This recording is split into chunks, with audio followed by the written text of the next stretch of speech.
And I'd like to thank you very much, and we'll speak to you very soon and probably see you again very soon.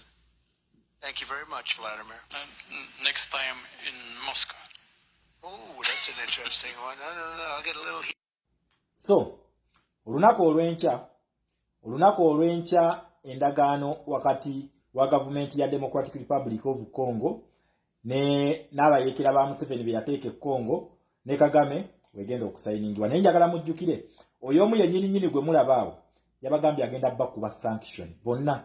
Meeting eyo babadde boogera ku ki? Ku Ukraine. Kino kye nabagamba nakugamba America ye poliisi y'ensi yonna. Lwaki Putin yono bamunyigiriza okujjamu eyo meeting? Bamugamba bagenda mukuba 100% secondary sanctions. Nti buli akwatagana naye bagenda muwujja. Bafosinze Vladimir Putin najjaawo naye ekyo si kyekikulu. Ekikulu kiri ki? Nabagamba nti abantu abo mbala baabo ebagita Berlin conference teweddeeyo. Ebulako abantu bameka? Basatu. Kubulako China, kubulako France, kubulako ne Bungereza. Abo nabagamba Bob Eva baliwo kucyankalanya abantu, bamala okucyankalanya n'osiiwala ne bakuba embwa. Bano bakola world order bebagikola.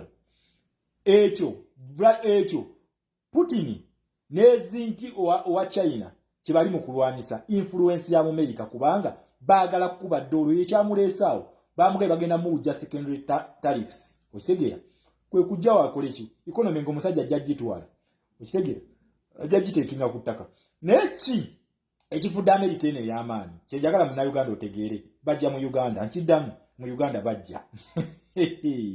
Nze ntunulya kizempa bwenti byatandise kati byaleese omusango gwa Duyiro aguleete leeta buli musango gweyagala okwata abaana ba Nuupu naye nakugamba toyina makomera gasobola kusiba kakadde k'abaana ba Nuupu tokalina ate buli gyabatwala tugifule fighting front temuddamu kutya Museveni kubasiba ekintu kyenkakasa kati kyensibako ne sente takyasobola kutta mwana wa Nuupu yenna. Mfe kye tulina okukola ki? Wakwata omuntu fe tumuteeke mu kamera tumanye nti oyo yamututte naye buli gwe bakwata ne bakutwala fugifule fighting front okusiba tusoke twekyejjemu ekyo kati ye intimidation gyakosayo kayoka yakutusiba mbwaleze fayiro empya ya Duyiro era agenda gikwatirako abaana. Tetuddamu kumulaga nti tutya amakomera, tetuddamu kutya amakomera kubanga n'amakomera nago egenda kubeera fighting front. Mujja kungamba oyogera oli ku media senga nasirika dda ebizibu byendimu kati ebya account eno senga nabivako naye nagumya mutima temanyi threats zendimu tuyina kulemeza mbulemeza senga twasirika tetwandi mutuusizaawo. Kati bino byatandise mbwali zotinga asibanga tusembere akalu revolution eno teetolola ku bafuutu soja sikweyeetolodde. Buli munnayuganda onyigiriziddwa kikwatako ne wakwata security team ya president yona ne president waako n'amuteeka mu komera. Museveni talina makomera gasobola kusiba kakadde k'abannayuganda tagalina wabula ne babeera atutteyo eri tugifuule fighting front. That is what they call a revolution. Museveni ali mu kusetinga magye gaffe bwe galina gawa position. Tugenda kufuluma makomera, tugenda fuluma mu nsiko, tugenda fuluma ku poliisi, tugenda fuluma ku street, tugenda fuluma mayumba. Oyo falo yagenda kudduka. Temuddamu kutya ebyo agenda tusiba. Museveni takyasobola kutta bantu, takisobola. Ekyo kyo nkibabuulira. Museveni tasobola kutta bantu, takisobola. Kati ensi mutaddeko amaaso bweti.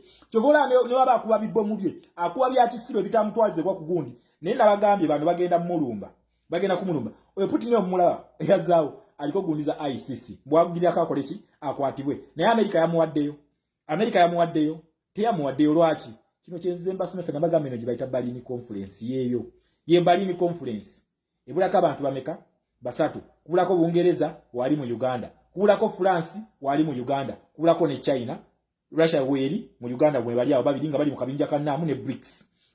Then America wali awo. Kubanga Uganda eri mu American foreign policy. Kati kino kye baagala okulwanyisa kino okuba nti no America tekyabateekako nnyo ki bargaining kubanga ekozesa sanctions eyo tool ya America kubanga dollar gye bakozanga world trade currency kyovola abo baagala bakole BRICS currency bagikolera Uganda nkiddamu gold gwe mulina yagenda okukwata BRICS currency eno okubeera ey'amaanyi. America tasobola kukikkiriza. Leero Trump ayise Putin najja kubanga atidde omukuba secondary sanctions. Naye senga BRICS bank eno ebaddewo abadde tajja bijjayo kubanga militarire senga beerumba aba babiri balwane efuuka World War 3.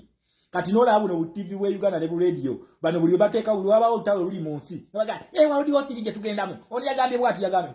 Tebasiriwaza. bano tebasobola kulwana tebasobola wabula kiki balina okukola buli omu okulaga strength ya munne ayina ekintu kyakwa kati babadde baagala beekwate babiri bakwate doole eno bagikube bagijje mu circulation America n'abagamba musaaga tejja kuvaawo kubanga egundi njimanyi source gyemwagala okugira gyemwagala okunkubira Congo na Uganda Congo agimaliriza ku Monday ennaku z'omwezi 18 endagaano egenda kusayiningibwa okitegera then tujja ku Uganda kugambye focus oluve Congo edda Uganda muna Uganda tugenda mu kalulu toddamu kutya mu 7 nakugambye no police gye tulwaniramu yabano bano ngamba America sigamba Russia yaba America okitegera yaba America ne bakyagala okweraga eryanyi naye omuntu agenda okugira eryanyi awo Uganda wamanyi wogalagira nti ffe tulina gold wa trillion 12 Museveni gwali mukwekubisaako ekifaananyi kitambula ku mitimbagano gyonna yenna agaziwa bwati n'olowooza munne ayina amagezi kumbe yagula n'ebinyonyi ne kampani neggalawo ne batuusi mmwe tetuli basonyiwa mwe batuusi mmwe tujja kwogerako abaana n'abazzukulu ku kyemutukoze ne mukwata ssente zaffe ez'omulimu w'omusolo ne mugula ebinyonyi tebiwezeza na myaka 15 mu operation mbukati mugenda bisuula kasasiro BCRJ 900 Bombardier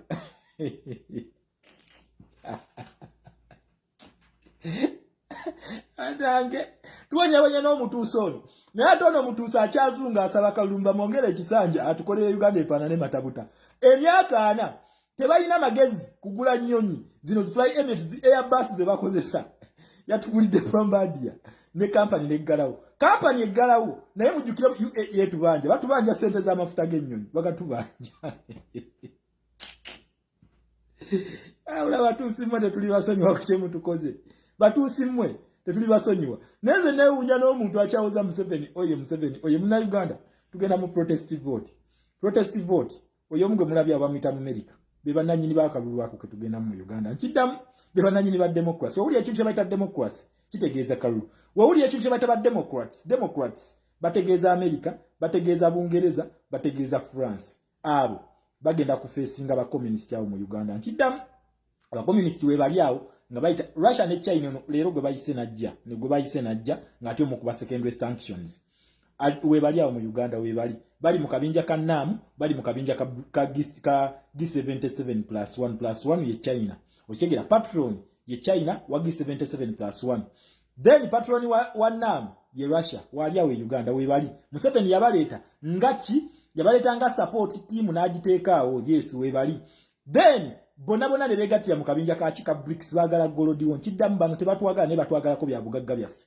ebyobugagga ebyo twagala tukozese nga tujjeko Museveni ono tufule Uganda ey'amatabuta kubanga ffe tubeera ne bargaining chip nkiddamu option gye tusigaza so yokayiko okutereza Uganda eyo kwe kulaba ntusamba Museveni akatofaali atuviire tukwate ebyobugagga byaffe bituddire mu mikono bye bigenda okulivampinga Uganda ne Uganda tukyalina kye tetulina buli kimu omutuusa akitutte buli kimu yatandikira ku kyuma ky'emmwanyi akitutte amafuta gaffe agatwala Tanzania golodi yamuwa Abachina the only way okubyeddiza bino tulina kusamba katofaali ko yatuviire then tugamba Abachina ani yabaleeta wano tugamba Abarussia mutwagazaaki mudde wammwe ekyo kigenda okututaasa naye for as long as efala ali ku ntebe tugenda kukaaba kiddamu tugenda kukaaba tewe tulaga kigenda kubeera kibi nnyo naye nga byonna bikulaga nti ono omutuusi senga tulemezaamu tugenda kutuuka we twagala nkiddamu senga tulemezaamu tugenda kutuuka we twagala nkugambye akaluke tugendamu bakayita democracy naye waliyo abantu be bayita ba democrats we bali be babasatu benkusomedde babayita ba democrats gogenda n'okakuba mu bungi